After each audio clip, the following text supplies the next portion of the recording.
how do we know when we're interacting with someone online that they have integrity or that they aren't using their influence just for their own good? How can we be sure it's not malicious? How can we be sure it's not just building their brand? Well, that's where the definition of integrity comes in.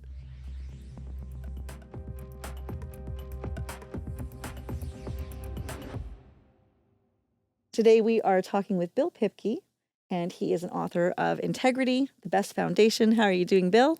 I'm delighted to be here, and I'm doing well. That's great.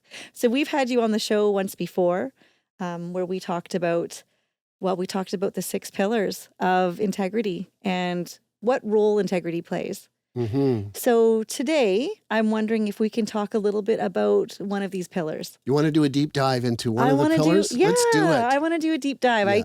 Yeah. I was really kind of intrigued, I think, after the last conversation, and it gave me an opportunity to do some, I want to say, reflection. Well, if we ask those 6 questions, you'll do lots of reflection. And so I'm really pleased to hear that. That's what we hope for, is to inspire people to begin implementation. Because if all they get from my book is information, it's just another book. It goes on the shelf.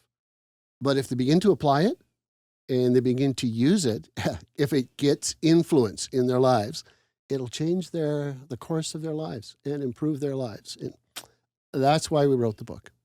Okay. And you want to talk about influence specifically, which I think is really...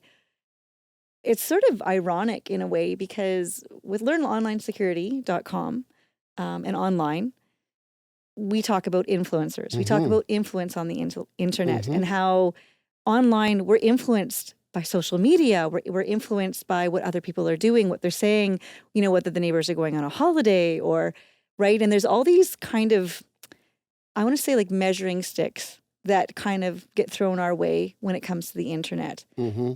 And yet... here we go back down to personally reflecting.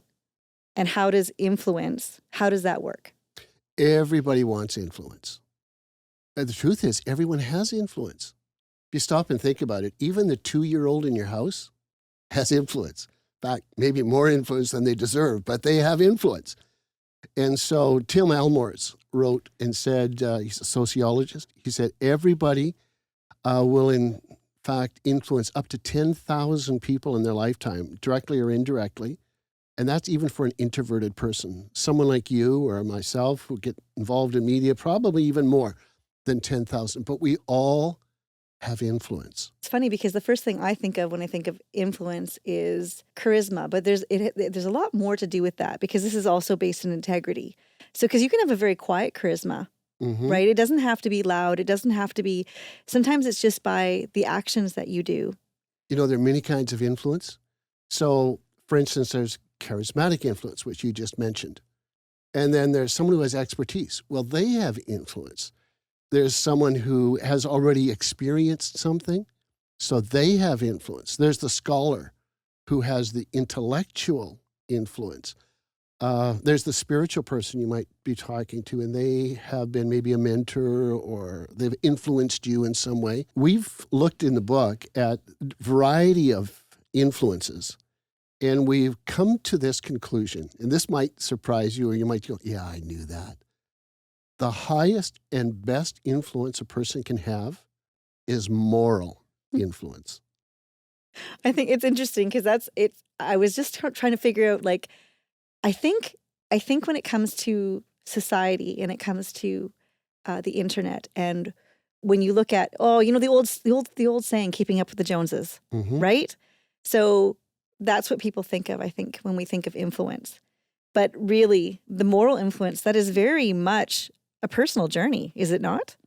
Oh, absolutely. Can you imagine having a position, but you don't have the character to support the position you have? There's a great deficit right there. And the end result of having a position that outranks your character, that outranks your integrity, you don't have to guess where that's going.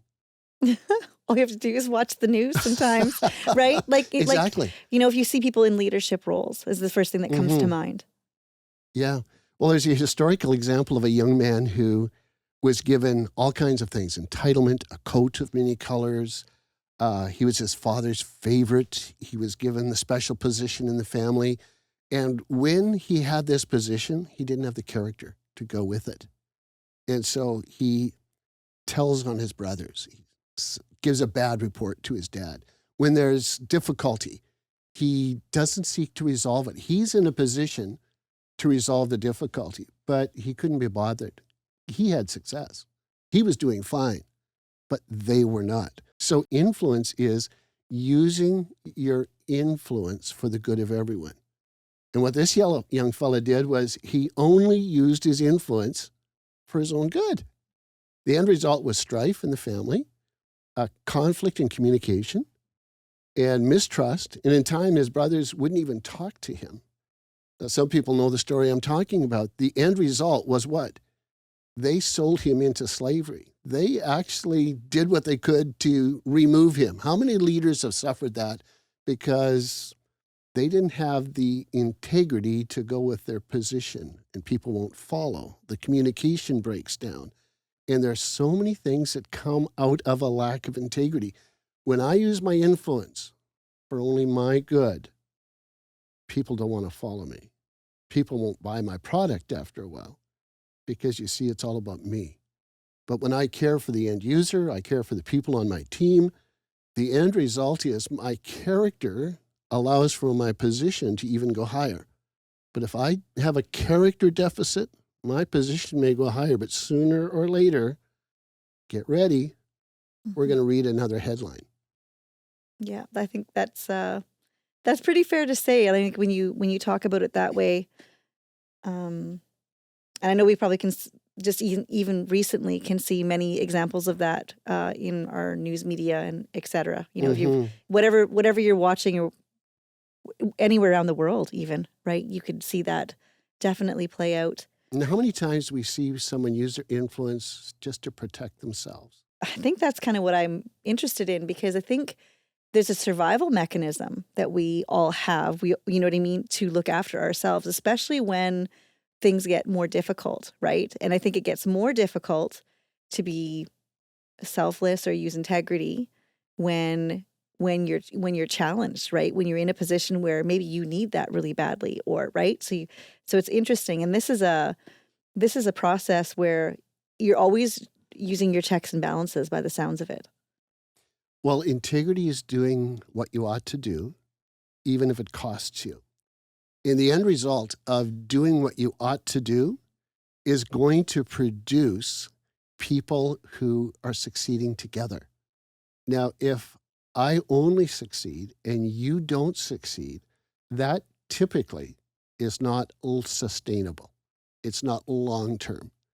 So if we only measure the use of our influence in the immediate and what I benefit from, it's going to undermine. It's going to result in bad things. But if I choose to use my integrity and my influence for your good, for my good, the end result is down the road, we'll both be very glad that we work together.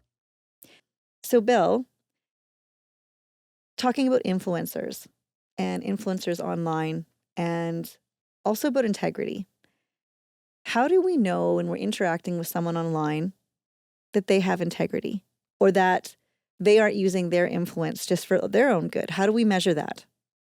How can we be sure it's not malicious? How can we be sure it's not just building their brand? How can we be sure that it's not self-interest? Well, that's where the definition of integrity comes in. Influence is using your influence for the good of everyone if it has integrity.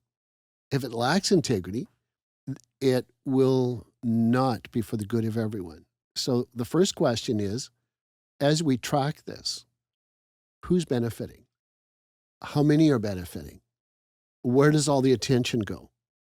And so you can then ask the question of, is this trustworthy? Are the things they're doing to build, are they trustworthy?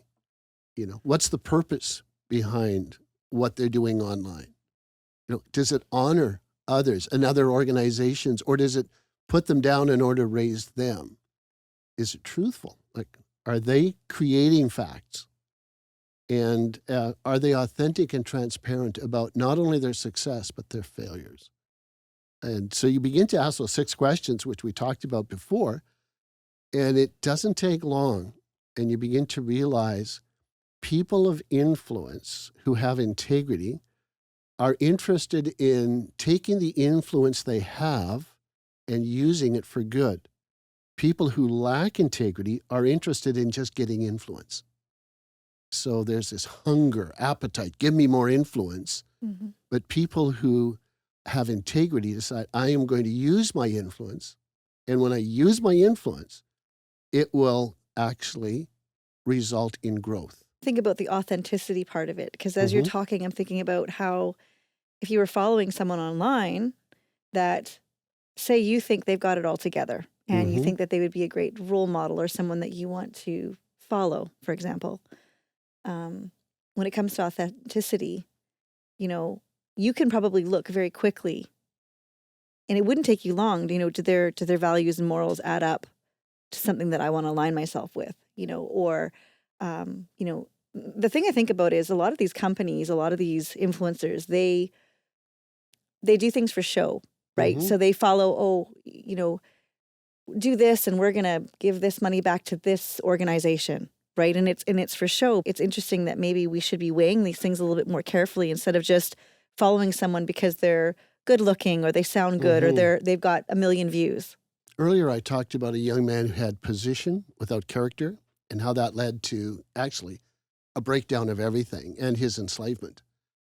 If you follow that story another 17 years, he's in the second highest position in the land. And there's a need for his help for many people on the globe. And the story goes like this, that his brothers who had sold him into slavery show up. Now, how's he going to handle that? Will he be a man of integrity? Well, he does things like he plants false evidence in their bags. Money. He falsely accuses them. He arrests them. He keeps one man in prison while the rest of the brothers go home. Where did that come from? Well, I would say like revenge, right? The reality is if we haven't dealt with our issues, sooner or later, they're going to expose themselves. So here's these servants who say, he's been the best prime minister the country's ever had. You can trust him. You can rely on him. But then, because he never dealt with the issues with his brothers, unresolved issues, a lack of integrity, he's carrying revenge, anger, and unforgiveness, it begins to expose itself. And so here's the deal. Sooner or later, corruption exposes itself. So you can think, well, I'm going to be a person of great influence and I don't have to deal with my corrupt side. You just talked about the fact, when will I know? Well, not always right away. But if we're building organizations that last, families that last, businesses that last, you have to deal with this stuff. And thankfully, he did deal with it, and the story ends happily. But if we don't deal with the stuff that undermines integrity, sooner or later, we're going to lose our influence. You can have all the positioning, all the charisma, all the cash, but if you don't have the integrity, sooner or later, guess what happens? It all comes crumbling down. So we're talking about security. You have no security if you're trying to cover this stuff. And so influence is sustainable and it can grow and it can be tremendous, but not if it lacks the foundation. Remember what we're talking about? A foundation of influence is integrity. Take away the integrity, and sooner or later, it implodes. The influence decreases. We have far too many examples of that. So, Bill, this has been really great. Loved having you on the show here today, talking about integrity, talking about influence. We're going to go to the member-only portion of our show called Heroes. Just click on the link below